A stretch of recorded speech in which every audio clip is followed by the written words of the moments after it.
Boa noite, Cacai. Bem-vindo ao Jornal em Novo Horário. Boa noite, Cacai. Boa noite, Henrique. Alegria estar aqui com vocês. Prazer para mim. Cacai, vamos lá. Hoje foi protocolado o projeto de anistia aos envolvidos nos ataques de 8 de janeiro. Né? O Sóstenes Cavalcante, líder do PL, conseguiu 262 assinaturas, confirmadas já pela área técnica da Câmara. Então, agora há uma espera-se o que o Hugo Mota vai fazer, né? Mas, enfim, como é que você está vendo essa movimentação política do bolsonarismo pela anistia? Qual a análise que você faz disso? Olha, Miguel, eu até escrevi um texto que saiu ontem. Eu acho que isso é um golpe dentro do golpe, né? Quer dizer, a história ela é contada por quem ganha. Os bolsonaristas, a extrema-direita, os fascistas tentaram fazer um golpe de Estado durante um ano, aí, foram preparando os mais diversos formas de ação, especialmente a tentativa de desacreditar completamente o Poder Judiciário, que acabou sendo o poder que resistiu. E eles não conseguiram dar o golpe, não conseguiram por uma série de motivos. Então, a partir daquele momento, o que está acontecendo dentro de uma normalidade democrática? Eles estão sendo julgados, já tem 400 e tantos condenados, o Bolsonaro já virou réu com os generais, sabem que provavelmente em pouquíssimo tempo, até setembro, tem condições de estar todos julgados, condenados. As penas serão bem maiores, porque os crimes são gravíssimos. É um crime de atentado contra o Estado Democrático de Direito, a tentativa de implementar uma ditadura no Brasil. Então, eles perderam e agora eles estão continuando uma tentativa de golpe, do meu ponto de vista, é um golpe dentro do golpe. Por quê? Porque a anistia não cabe nesses casos. Olha que situação quase dramática, Miguel e Henrique, pode estar acontecendo. O fato de eles terem conseguido urgência significa que eles têm uma força dentro do Congresso, como a gente sabe, mas isso significa que vai ser pautado agora. Nós temos que lembrar que tem, segundo alguns dados, mais de 2.000 processos PLs que têm urgência e que nunca foram colocados em pauta. Claro que esse é especial. O Brasil está um pouco parado em relação a esse PL. Agora, eu entendo que o deputado Hugo Mota, que é o presidente da Câmara, embora novo, é bastante experiente. Ele sabe que se ele colocar esse projeto, o mandato dele de presidente vai virar um único assunto. Vai virar um único assunto. Ele tem milhões de coisas para trabalhar, ele é um cara novo, tem ambição política normal e tal. Acredito que ele não vai colocar. Se colocar e tiver êxito, tiver maioria, no meu ponto de vista, não terá, porque as pessoas sabem o risco que está sendo corrido. Qual é o risco real? Se passasse, nós temos que ver que é sistema bicameral. Passou na Câmara, vá para o Senado. No Senado, o presidente Alcolumbre é um político experimentado. Ele, primeiro, no Senado não passaria, não teria maioria. Mas eu acho que nem vai colocar em votação. Eu não tenho nenhuma... Para ser sincero, a minha preocupação maior é como esses fascistas, esses direitistas, extrema-direita, resolvem colocar outra vez o país em xeque. Porque, vamos assim, imaginar a hipótese, Miguel, que passa o PL da anistia. Imediatamente, isso seria levado ao Supremo Tribunal Federal. O ministro Celso de Mello, ex-presidente do Supremo, um grande ministro, escreveu um artigo hoje no ICL, onde ele demonstra de forma técnica, por A mais B, que a Câmara não pode votar esta anistia, um crime contra o Estado Democrático de Direito, a tentativa de abolir a democracia.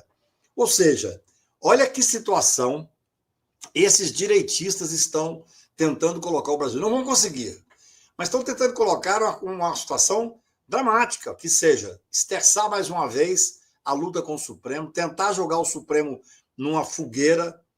Eu estou escrevendo um artigo que sai quinta-feira exatamente sobre isso. O Congresso, parte dele, está de costa para o povo, porque a maioria não quer falar em anistia, e está votando um projeto que sabe que é inconstitucional. Todo mundo está cansado. Todo mundo que digo assim, quem é político e consulta um advogado, quem é político e consulta quem tem experiência de Câmara, de Senado. Então, o risco maior que a gente correria, se passasse, não vai passar, seria um confronto, outro confronto, com o Supremo Tribunal Federal, que tem por uma questão de cumprir a Constituição, são cláusulas pétreas, que tem que dizer que o projeto é inconstitucional.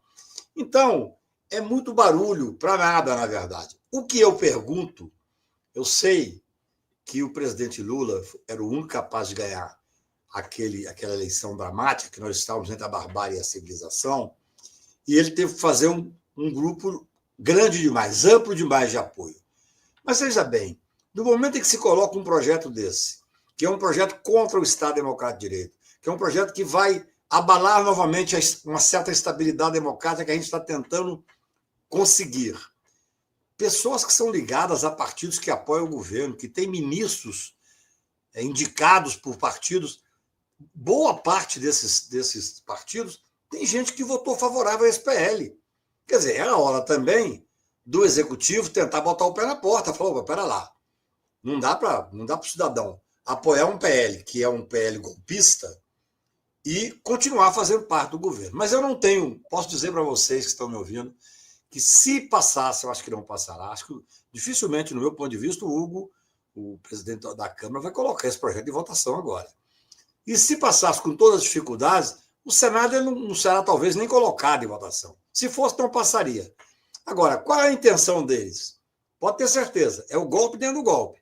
É tentar passar para, mais uma vez, afrontar o Supremo Tribunal Federal, que terá, como guardião da Constituição, a obrigação de dizer que o projeto é inconstitucional.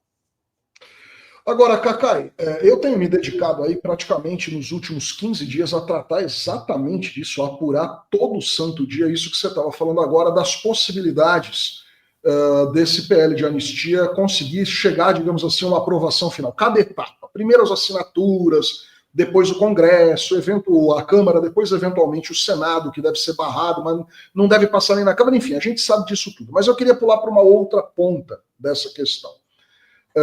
Sabendo que você é um exímio conhecedor do Supremo Tribunal Federal, da sua composição, dos ministros e tal, eu queria perguntar o seguinte para ti. A gente sabe que em matérias muito polêmicas, por exemplo, há coisa de uns 20 anos, mais ou menos, teve aquela discussão sobre a eutanásia, né, no Brasil. Então, era uma discussão muito quente ali. Os ministros procuravam, fora dos autos, digamos assim, não se manifestar muito, tomar uma posição um pouco mais... Não sabia exatamente o que o colega estava pensando, qual era a maioria exata, ficava cheio de dedos. O que a gente tem visto com relação à questão da anistia é uma postura diferente. O ano passado, quando o ministro Alexandre de Moraes esteve aqui em Lisboa, no Fórum Jurídico, inclusive quando eu te encontrei também, te entrevistei, ele deu numa entrevista exclusiva para mim a informação de que, esquece, o Instituto da Anistia existe na Constituição brasileira, mas seria um claro desvio de finalidade utilizá-lo para esse pessoal. E agora, ontem, para ser mais preciso, o ministro Gilmar Mendes participou do Brasil Conference nos Estados Unidos, organizado pela Harvard University e pelo MIT também, de Massachusetts, e disse claramente à Folha que, assim, isso não tem cabimento. Estão destacando um pedaço ali, o 8 de janeiro, para tentar usar como desculpa para se isentar essas pessoas, para no final acabar abrangendo todo mundo. E o Bolsonaro, por exemplo, no 8 de janeiro, ele nem estava lá, então isso nem se aplicaria a ele, né? Enfim, o Gilmar Mendes deixou clara essa posição. Você entende que hoje há uma maioria segura e confiável, até pelo pronunciamento desses ministros, de que essa questão é letra morta no Supremo? Se isso pingar lá, não deve ir para frente? Henrique, veja só, é claro que algumas questões polêmicas dividem o tribunal, é assim que funciona, o colegiado é sempre assim. Quando você fala que é eutanásia, discutindo, tem muita dificuldade, não tinha nenhum dos 11 ministros ali que estava pensando em fazer eutanásia, ninguém estava sofrendo na pele o que estava sendo discutido. Esse PL, ele trata de uma ofensa direta ao Poder Judiciário e ao Supremo Tribunal, que foi depredado. A ministra Carmen Lúcia disse à época que ficou com a sensação que se ela tivesse, ela trabalha muito final de semana e feriado, se ela estivesse trabalhando no gabinete, teria sido morta. Eu me lembro desse alguém comentar sobre isso. Então, assim, há uma diferença. Esse PL é mais ou menos como se fosse uma continuidade do enfrentamento do golpe. Já que nós temos, dessa vez, uma Constituição completamente clara. O artigo do ministro Celso de Mello hoje merece ser lido no ICL. ele explica cuidadosamente, com todo o critério que ele tem, ele é uma sumidade em matéria de análise constitucional, ele explica exatamente da impossibilidade, que não pode votar. Então, veja bem, se você tem um Supremo Tribunal, que era o principal alvo, porque eu tenho debatido muito, Henrique, tenho escrito, que uma das estratégias para se conseguir dar o golpe era exatamente desmoralizar o Poder Judiciário. E tentar desmoralizar de diversas formas. O filho do presidente falou que basta um cabo e um jipe para fechar o Supremo. O presidente xingava o ministro Luiz Roberto Barroso, ofendia, desprezava. Ou seja, a tentativa de desmoralizar foi durante mais de ano. Por isso é que a denúncia do Dr. Paulo Gonet é muito bem feita, que ela mostra um crescendo que foi, vale a pena ser lida a denúncia, são 279 páginas, um crescendo que foi essa desestruturação das instituições democráticas para poder dar o golpe. Não conseguiram, perderam. E agora eles querem o quê? Os perdedores querem escrever a história através desse golpe dentro do golpe, que é uma tentativa do PL. Então, para o Supremo Tribunal, para os ministros do Supremo Tribunal, que sofreram na pele, que estão vendo a dificuldade que esse julgamento está paralisando o país, está paralisando o Supremo, tem que acabar logo com esse julgamento. Está fácil. Agora está bem mais fácil. E estão vendo que eles têm instrumentos constitucionais para poder impedir que o Brasil volte a uma extrema instabilidade, porque se essa anistia passa, nós teríamos uma instabilidade incrível. O país ia voltar ao caos. Eu quero lembrar que está sendo muito comum eu ver pessoas confundirem. Não, mas as penas são altas. Tem nada a ver com anistia, pena alta.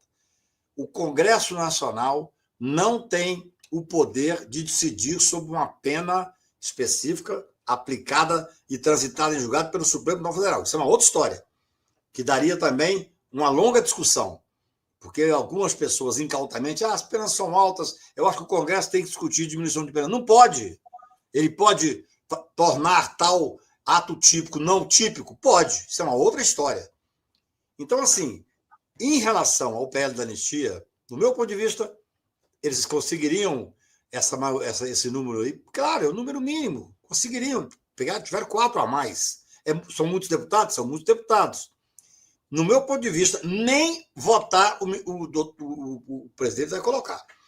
Eu repito, se colocar agora, pressão vai ter, pressão. Por exemplo, o deputado Arthur Lira, que era presidente até o final do ano, ele não assinou. Ele não está entre os que assina esse pedido de urgência. Veja bem, isso é significativo.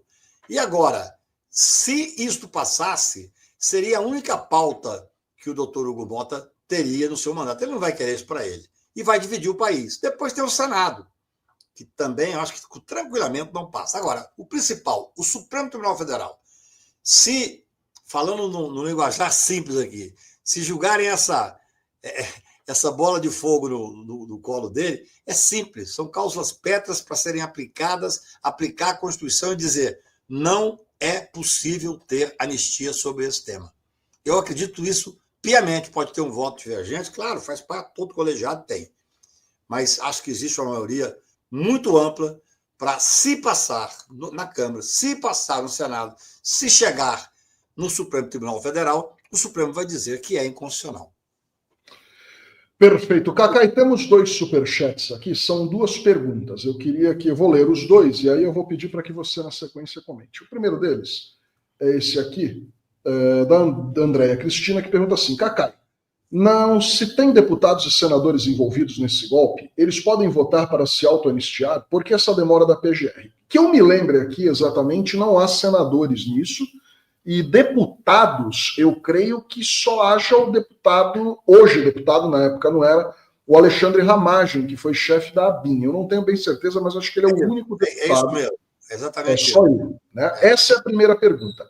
A segunda pergunta está mais aqui embaixo, peço só um minutinho para você. Deixa eu só responder a primeira, Henrique, se você me permite. Pode responder, então, Cacai. Veja bem, na verdade, eu acho que o Polícia Federal, uma vez, o doutor André, respondendo até uma provocação minha, dentre outras, disse assim, o tempo da investigação não é o tempo dos advogados, não é o tempo do cidadão, não é o tempo da imprensa, tem que ser técnico, e foi, fez um belo trabalho. À época, quando saiu, eu aplaudi, mas eu cobrei, assim como a Andréa está falando. Vem cá, onde estão os políticos e onde estão os financiadores? Eu acho que são os dois grupos que ainda devem aparecer. Porque, veja bem, a cada dia, Andréa, sua agonia, o Brasil precisa dar uma pacificada. Qual é a pacificação? Condenar essas pessoas que tentaram contra a estabilidade democrática. A denúncia já abrange bastante pessoas de alto coturno, generais 4 estrelas, ex-presidente da República, ex-ministro da Marinha, ex-ministro da Justiça. Então, vamos trabalhar para que nós possamos julgar o mais rápido possível esses casos. Eu estou dizendo que eu acho que até setembro esses casos podem estar julgados, Bolsonaro e do grupo dele. Agora, setembro, dia 22 de setembro. No dia 23, eu quero estar aqui cobrando cadê os financiadores e cadê os políticos. É claro, você tem toda a razão. É necessário. Eles podem se autoanistiar, eles hoje não estão sequer denunciados. Eles não aparecem sequer na investigação, até onde a gente sabe, porque as investigações correm paralelamente. Mas então o que interessa aqui, no meu ponto de vista, a sua pergunta ela faz uma reflexão que vai até além, que seria por que os financiadores grandes e os políticos não estão no meio dessa investigação? Deverão aparecer. Perfeito. A segunda pergunta, Cacai, é essa aqui. Essa minuta do golpe parece ter tido apoio de militares e empresários. Ok, veio da mão aí de algumas pessoas estranhas e realmente envolvia lá militares que inclusive receberam essa minuta. Se passar pela Câmara dos Deputados e o Senado Federal, será que o STF conseguiria resisti-la? Eu acho que a pergunta dele é no seguinte sentido, que o empresariado, né, a plutocracia brasileira, os donos do dinheiro e os militares poderiam aí, por representarem castas com muitos poderes historicamente, que eles poderiam eventualmente ter uma influência no STF a tal ponto que a corte não tomasse uma decisão dizendo, né, decidindo pela inconstitucionalidade do PL da anistia. Eu acredito que a pergunta é nesse sentido. A pergunta não é para mim, é para o Cacai, o especialista é ele. Eu não sei se isso... Eu não tenho nenhuma preocupação em relação a isso. O Estado de São Paulo, que é a voz, uma das vozes mais diretas exatamente desse empresariado mais tradicional, fez um editorial há 2 dias liquidando o Estadão. O Bolsonaro já é carta fora do Bahia. Ele achava que o Trump fosse sair em defesa dele. O Bolsonaro atrapalha o país. O Estadão, que é exatamente a voz desses grupos que você está se referindo, já disse, gente, vamos liquidar essa questão, vamos julgar, vamos terminar, porque ele está atrapalhando o país. Não tenho nenhum... Olha, o mais difícil o Supremo Tribunal fez. Nós saímos de um governo fascista, com estrutura fascista, apoiado por um bando de empresários de ultradireita que desestruturaram o Brasil durante 4 anos. Nós tínhamos um Congresso Nacional cooptado, boa parte dele dependente desses orçamentos secretos, absolutamente cooptado, e ainda assim, o poder mais conservador, mais patrimonialista, mais misógino, mais reacionário, que é o Poder Judiciário, foi quem sustentou a estabilidade democrática no momento mais difícil. Agora, considerar o PL inconstitucional é cumprir a Constituição de uma forma absolutamente clara e simples. O Congresso, gente, a gente tem que ter preocupação com o Congresso. Olha o que está acontecendo com o Glauber agora no Congresso Nacional. É uma coisa estarrecedora. As forças políticas reacionárias querem caçar um deputado por um ato realmente que não deveria ter feito, que jamais daria cassação, uma agressão a alguém e tal, sendo que nós tivemos recentemente, olha que Congresso confuso, um deputado federal que disse que estava fora do Brasil para tentar convencer os americanos a interferir no Supremo Tribunal Federal. Não teve nem conselho de ética para o deputado. Um senador da República que gravou um vídeo dizendo, vociferando, Estados Unidos, por favor, uma coisa ridícula, patética, invadam o Brasil. Teve conselho de ética? Não teve conselho de ética. As forças políticas reacionárias estão tentando caçar o mandato do Glauber. O Glauber Braga é um cara que tem uma posição clara de esquerda, fala bem, é inteligente, representa 78 mil pessoas que votaram nele. Você pode discordar dele, mas nunca pensar em caçar. Há uma desproporcionalidade. Então, ali, nós temos que discutir o Brasil como um todo. Enquanto nós estamos tratando uma coisa seríssima, que é a estabilidade democrática do país, nós temos que apoiar o Supremo, acabar de julgar esses casos, condenar essas pessoas. Eu digo isso Miguel sabe disso, Eu digo isso há anos. O que pacificará o Brasil será o julgamento e mudar a página. Porque, gente, eles falavam assim, se o dia que o general for preso, para o país. O Braga Neto está preso desde novembro. Não parou nada. Segue o bonde. Ninguém. E tem mais. Hora que terminar o julgamento, as pessoas devem saber isso. As pessoas reclamam às vezes para mim, Cacai, mas por que ele está preso num quartel? É assim que funciona. Enquanto o processo não terminar, você tem algumas prisões especiais. O cara é general, foi ministro, vice-presidente. Terminou o julgamento, é papuda, ou bangu 8. E não vai ter nenhum tipo de comoção no país. Agora, enquanto isso, nós temos que enfrentar uma série de outras questões, como a cassação do deputado Galba Braga, sendo que, evidentemente, é uma pena absolutamente desproporcional. O Brasil não é para amador. O Brasil é realmente um país que nós temos que, todos os dias, estar dispostos a enfrentar as barbáries, a enfrentar os grupos de extrema-direita, a enfrentar aqueles que aproveitam de um certo, eu diria, vácuo de ação, né? Porque assim, a gente não faz quase mais nada a não ser pensar na estabilidade democrática. No dia que você tem, o julgamento se aproxima, eles viram réus, já começa a ser... Gente, eu vi uma cena ridícula, eu não consegui ver, eu fiquei sabendo, que o Bolsonaro, indo para a mesa de cirurgia, soltou uma nota sobre a doença dele e falou em anistia na nota.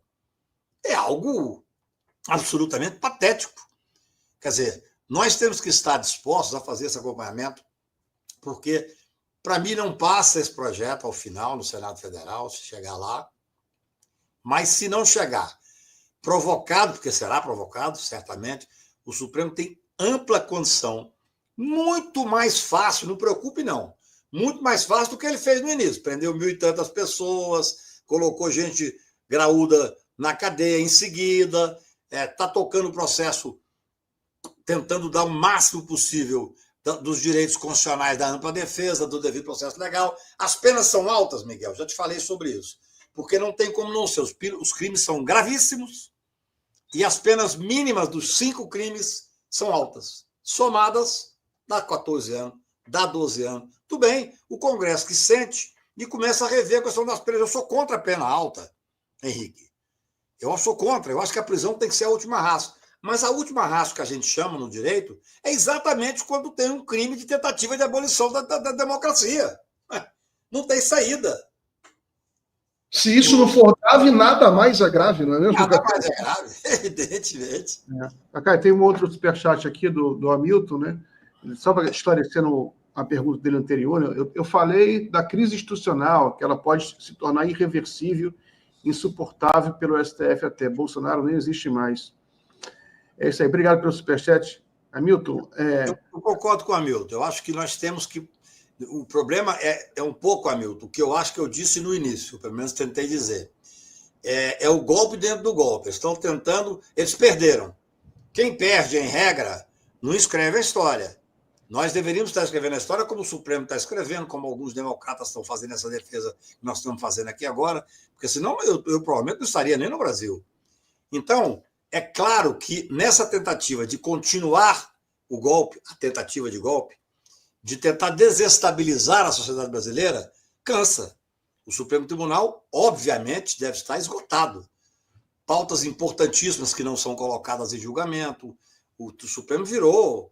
Num dado momento, tinha 1.000 e tantos presos, uma grande delegacia de polícia. Aí nós temos que ver, o ministro Alexandre fez isso muito bem. O ministro Alexandre foi mostrar claramente quantos pegaram 1 ano só de cadeia, quantos assinaram a ANPP, a proposta de não persecução criminal, outros não toparam. Até escrevi sobre isso, Henrique. Talvez os 300 e tantos que não toparam é porque esses teriam que fazer um curso sobre democracia proposto pela Procuradoria-Geral da República. Aí você pega um bolsonarista desses que são tangidos pelos os maiores absurdos que você pode imaginar. Ficavam fazendo continência para pneus, aquelas na porta dos quartéis e tal. Eles não queriam fazer o curso de democracia, o direito deles. Então vão cumprir pena. É assim que funciona. Não, Cacai, essa questão eu sempre quis entender melhor.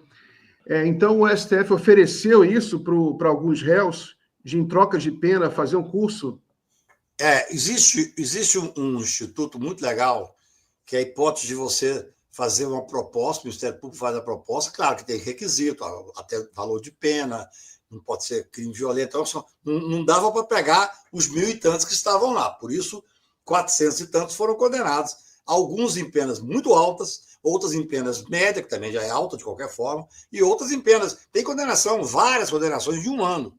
Agora, alguns tiveram o direito da apresentação dessa proposta de não persecução criminal. Vários aceitaram, se não me engano, foram 300 e tantos que aceitaram. Só que quando você faz isso, você reconhece, eu estou errado, fiz isso mesmo. Como essa Débora fez. Só que a Débora, os crimes dela não suportariam, pela quantidade de pena, exatamente a NPP. E aí, quando é assim, o Estado, o Ministério Público, propõe algum tipo de coisa. No caso concreto, a proposta era aceitar fazer um curso de democracia. Não tem nada mais saudável e inteligente. Vem cá, você está sendo acusado de estar participando de uma tentativa de golpe de Estado. Mas como você não tinha grande importância lá dentro, vamos fazer um acordo com o Estado? Você depois não vai aparecer nem na sua ficha corrida que você foi processado, foi condenado, entendeu? Era uma opção da pessoa. Vários aceitaram. Eu tenho até um número, escrevi um artigo outro dia, copiei do ministro Alexandre, eu não tenho de cabeça aqui. Mas 300 e tantos não aceitaram. E aí você tem que ir para o processo. É o devido processo legal democrático, assim que funciona. Nossa, não aceita 300 e tantos. Agora, o cara tem que estar doidão. Imagina o nível do chapéu de alumínio do cara que prefere ir para cadeia do que fazer. Meu irmão, se tu falar para mim que você vai para cadeia, eu faço um curso de esse curso é grátis, né, Gagai? Claro, não. Você veja bem, o Estado pode apresentar uma série de coisas. Às vezes você tem que pagar tanto para tal entidade, você tem que fazer prestação de serviço em tal lugar. No caso concreto, eu não sei exatamente o que tinha mais, mas a questão principal era fazer um curso de tantas horas sobre democracia. Eu posso até mandar para você depois como é que era a proposta exata. Agora, a pessoa, para fazer isso, esse artigo de lei foi discutido, inclusive, aqui em casa, quando do projeto de crime, nós discutimos muito ele. A pessoa tem que reconhecer. Então, assim, não, eu reconheço que errei, pratiquei isso aqui, mas eu não quero enfrentar o processo, eu preencho os requisitos subjetivos e objetivos e faz um acordo com o Estado. Você tem a facilidade que não consta nem depois na sua ficha, entendeu? Mas teve gente, eu conversei com alguns advogados, eu não aceitei, fui procurado por algumas pessoas, ninguém do 8 de janeiro. Eu já comentei isso aqui uma vez. Alguns empresários me procuraram e tal, eu falei, olha, não tem como eu vir defender, eu não estou criticando quem defende não, mas eu não defendi. Mas conversei com alguns advogados que me procuravam para dizer o seguinte, que eles viviam presos dentro da cadeia, quando estava preso com 600 e tantos ali, e eles só viviam entre eles, só recebiam correspondência deles e que eles achavam que eram heróis nacionais. Eles achavam que quem estava aqui fora mandando no Brasil era o Bolsonaro. Então, é uma alienação absoluta, porque eles são pessoas que, claro, literatura passa ao largo. Provavelmente devem ler as poucas mensagens que chegam dos grupos bolsonaristas que disseminam fake news, disseminam inverdades. Porque é uma coisa incrível, gente. A capilaridade que a ultradireita tem, não é só aqui não, no mundo, mas aqui é muito forte. Você vê, eles conseguiram emplacar a ideia de que aquela senhora Débora estava presa porque tinha pichado a escultura dos psiquiatras à porta do Supremo de Batom. Não, ela foi condenada em 5 crimes. Em 5 crimes. Dentre eles, tentativa, evidentemente, de subverter a ordem e instalar a ditadura. Então, é incrível, assim. Se você pegar a quantidade de gente que foi condenada a 1 ano, que não vai preso, entendeu? E também essa possibilidade da não persecução criminal que foi apresentada. Alguns aceitaram, mas 300 e tantos não aceitaram. Muito bem. Cacai, só para a gente ir terminando aqui, você já mencionou aqui um cronograma que você imagina que vai acontecer, né? Que é um julgamento em setembro do Bolsonaro, né? Então, até lá, haverá os depoimentos, né? A investigação. Como é que na sua cabeça, como é que está esse cronograma aí? Como é que funciona isso, na verdade? Né? Você tem o começo da instrução agora, que já saiu publicado o acordo, ou seja, eles já se tornaram réus. pode ser que tenha um ou outro embargo em relação ao acordo, acho que o prazo ainda vai decorrendo. Esses embargos podem ser decididos em uma semana, porque o embargo, você entra com o embargo, leva para julgar na outra sessão. E aí você começa a escutar as testemunhas, as primeiras de acusação, que o ministro Alexandre, pelo que li, já mandou fazer as intimações. E aí, eu até tinha já defendido mais de uma vez que o ministro Alexandre deveria determinar a oitiva de todas as testemunhas de defesa por uma carta de ordem, como foi no mensalão, dando 30 dias para cumprir. Hoje em dia, naquela época, ninguém fazia por videoconferência. Hoje, assim, não, você tem pessoas que vão nos Estados Unidos, no São Paulo, no Rio de Janeiro, você manda o juiz da vara federal ouvir e dá 30 dias. Então, em 30 dias, todas as testemunhas já estão ouvidas. Ah, mas tem uma testemunha que mora nos Estados Unidos. De 30 dias, ela vai ser ouvida por videoconferência. Não tem problema. Então, em 30 dias, seria plenamente possível. Eu li, não vi o despacho, que o ministro Alexandre determinou que as defesas levem as testemunhas para depor. Eu sou contrário a isso. Eu acho que isso poderia ser impugnado. Por quê? Porque o Supremo parece que já decidiu que pode ser assim. Mas eu sou contrário. Por quê? Às vezes, eu sou advogado criminal. Às vezes é importante que eu arrole como testemunho uma pessoa que eu não tenho nenhum contato, que, por sinal, não gosta do meu cliente. Mas ele tem informação de fato, tem que falar sobre as penas da lei que pode ajudar o meu cliente. Então, eu arrolo ele e o Estado cuida de ouvi-lo. Não eu levar. É ruim. Essa decisão que eu vi na imprensa, eu não acho ideal. A celeridade não pode ser motivo de você não seguir os ritos tradicionais. O rito nosso por sinal, já houve modificação no mensalão. Quando você pegava um caso, eu sou advogado só no Supremo, eu advogado há 40 anos. Você pegava um caso rumoroso com muitas testemunhas, você sabia que ia demorar. Aí, no mensalão, estabeleceu-se esse método de ouvir por carta de ordem, não é o ministro que ouve, nem os seus juízes auxiliares. O ministro Alexandre agora, me parece que já há alguns casos que foi feito assim, então vai estar fazendo a jurisprudência, ele vai querer ouvir essas pessoas, a defesa tem que marcar o dia tal. Ou seja, no ritmo que está indo, pode ser até mais rápido do que eu tinha previsto. Porque depois de ouvir as testemunhas, depois de ser feito isso, nós vamos ter uma questão muito interessante. Assim, quais são a defesa é ampla, pode tudo. Mas qual perícia vai pedir? Qual prova técnica vai pedir? Eu, até então, desconheço. Ah, mas vai fazer uma prova para mostrar que, na verdade, não houve o início da execução da tentativa de morte do Alexandre. Opa, isso não consta dos autos. Não tem uma denúncia por tentativa de assassinato. As denúncias são todas elas postas por questões já estão decididas largamente, com 400 e tantos condenados, e eu não vejo nada que possa ser feito, Miguel, para que tenha necessidade de perícia. Então, terminou esse prazo, vão ser ouvidos os réus, são interrogados os réus. O interrogatório dos réus pode se dar todos no mesmo dia, se houver a designação de juízes auxiliares para ouvir. Hoje em dia, na minha época, quando eu levei para depor a ministra Zélia Cardoso de Mello, que era ministra da Fazenda, era a pessoa mais poderosa do Brasil depois do presidente. Quem ouviu? O relator. O relator foi que sentou, ouviu um depoimento longo e assim que se deu.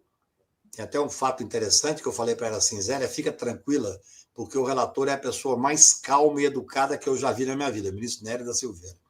Chegou lá, eu acho que ele estava agitado, porque ela tinha tirado o dinheiro de todo mundo, e a diretora de secretaria, que era a doutora Alda, filha do Vilas Boas, que foi presidente do Supremo, que é um amor de pessoa, viu que ela estava muito nervosa e estava aumentando, que o filhinho era novo, colocou um pedacinho de bolacha para ela assim, ela foi e pega a bolacha. O ministro Nery, surpreendentemente, ele é que estava fazendo a oitiva, disse assim, a senhora é ré no meu tribunal, parecia filme americano, a senhora não pode comer sem minha autorização. Aí ela, que estava muito fragilizada, encostou no meu ombro e falou, você acha que eu vou desmaiar? Eu falei, baixinho, você consegue? Desmaia. E ela desmaiou.